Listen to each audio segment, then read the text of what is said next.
Shabnam and I have a kind of synergy where I don't really tell her, I don't show her pictures. I tell her my mood, more zen-like space.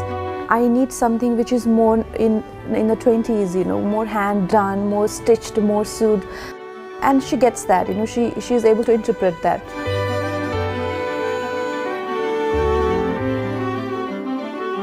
Lately, for past 3-4 years, I have been very aware of the ecological footprints that I leave behind. The office is 100% going to be plastic free. And you can see greenery is such an important part of the entire structures.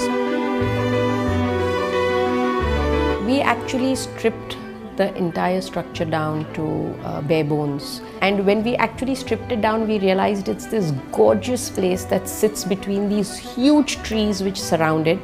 There was no lighting on the west side whatsoever. We had to create a small cavity to be able to let some of the light stream in. We recreated the entire facade. We zeroed in on the color palette that we thought would be a very gender neutral color palette. We didn't want to go down the route of posters. We didn't want to go down any cliche. And since she is very European in her styling, we decided to go down that route. We don't design spaces without understanding the wind, the sun, and how the greens are going to come in. If you will look at every window, all that you can see is the greens on the roadside. I think the world will be an extremely dead place if there weren't greens.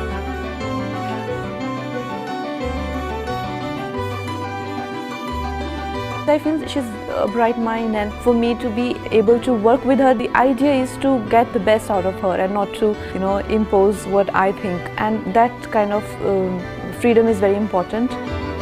I think when you have a client who is entrusting so much upon you, your responsibility somewhere as a designer doubles or triples. I understand her.